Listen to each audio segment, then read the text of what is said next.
Good day everyone, I'm Angel Mayer Boas, a third-year student in a course of Bachelor of Secondary Education, major in Social Studies. In this video, it is the continuation to the report of Miss Desiree Kilaw.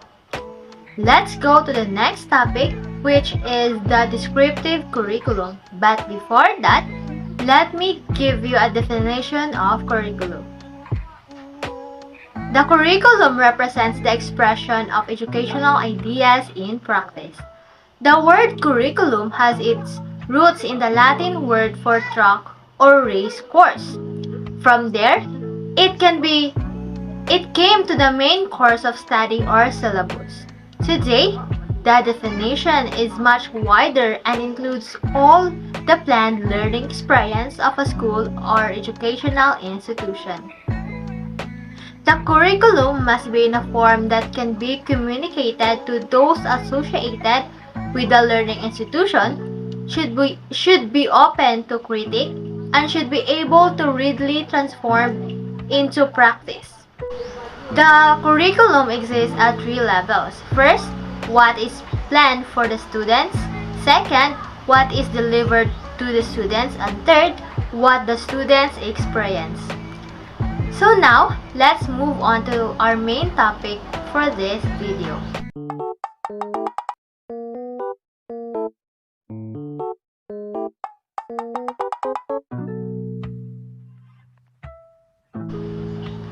The descriptive definitions of curriculum will go beyond the prescriptive terms as they force thought about the curriculum, not merely in terms of how things ought to be, but how things are in real classrooms, according to a list in 2004.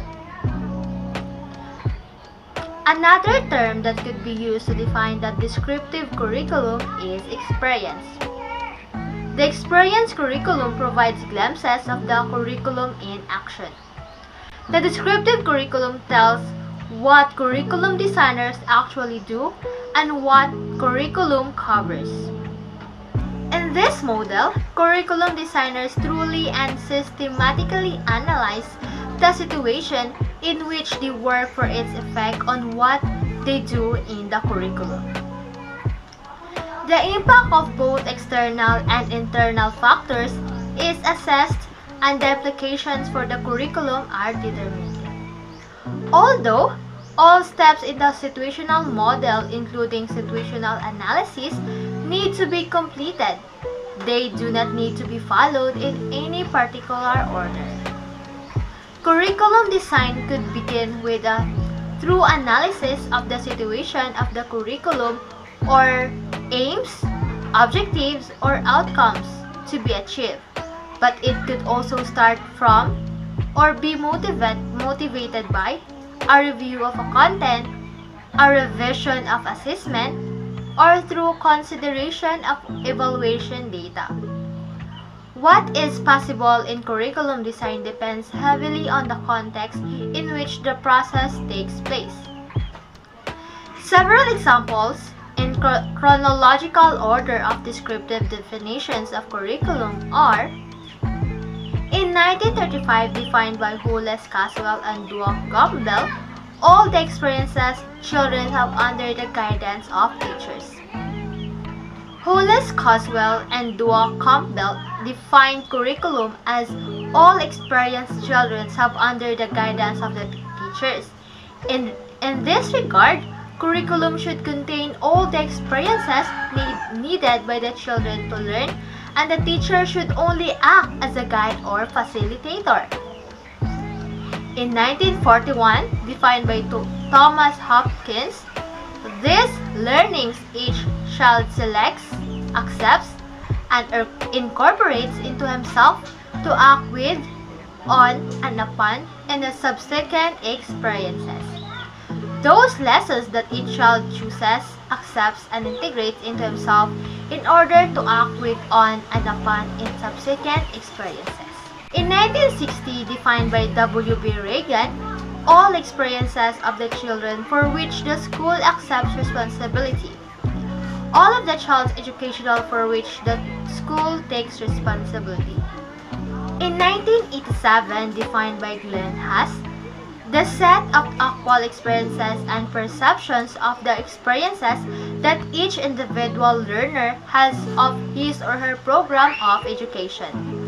All of the experiences that individual learners have in a program of education whose purpose is to achieve broad goals and related subject or related specific objectives, which is planned in terms of a framework of theory and research or past and present professional practice.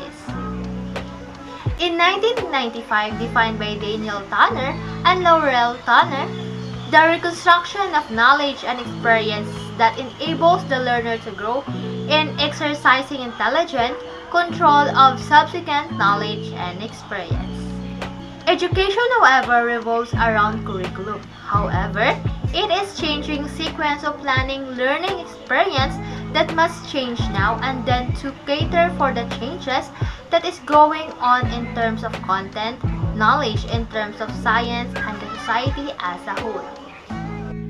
In 2006, defined by D.F. Brown, all students' school experiences relating to the improvement of skills and strategies in thinking critically and creatively, solving problems, working collaboratively with others, communicating well, writing more effectively, reading more analytically, and conducting research to solve problems.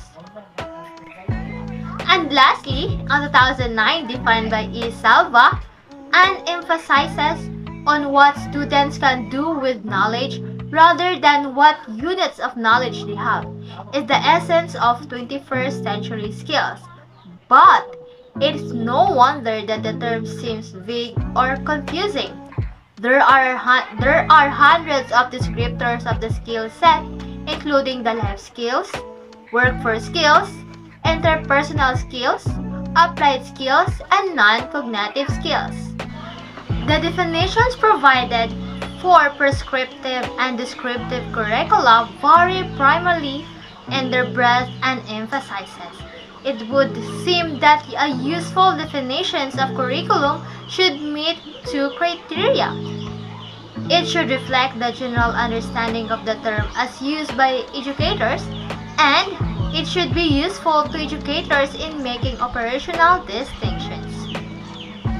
The following definitions of curriculum is offered and will be used.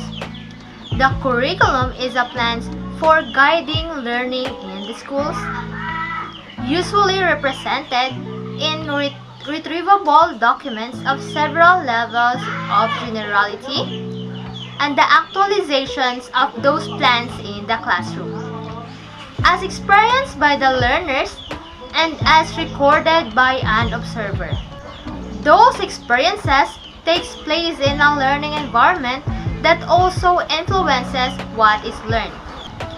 Several points in this definition need to be emphasized. First, it suggests that the term curriculum includes both the plans made for learning and the actual learning experiences provided.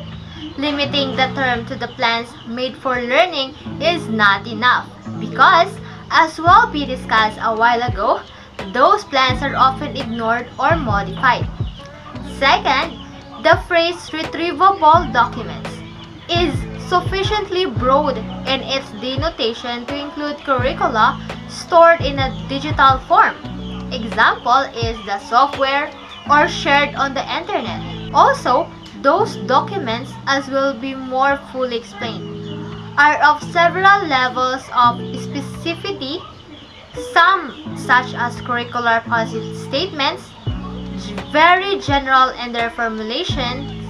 Others, such as daily lesson plans, are quite specific.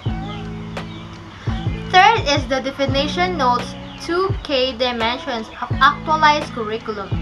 The curriculum as experienced by the learner and that which might be observed by a disinterested observer. Finally, the experience curriculum takes place in an environment that influences and impinges on learning, constituting what is usually termed the hidden curriculum. For me, Curriculum is important because curriculum is a sequence of activities and learning outcomes, goals in relation to the subject matter. For me, it is important as it serves as a substantial plan, indicates what needs to be learned and how to learn it. By adhering to the curriculum, it will prepare the learners to continue on their passage the next school year in a more objective and categorized way. By having a curriculum, it will also allow teachers to situate their teaching strategies with the learners' academic necessities to make sure that they prosper. As a future teacher, I believe it is really important to have a curriculum, as it allows teachers to have a set of objectives and goals on the subject matter. It will also help the teachers to have a guide and to plan on appropriate teaching strategies on how to educate the learners.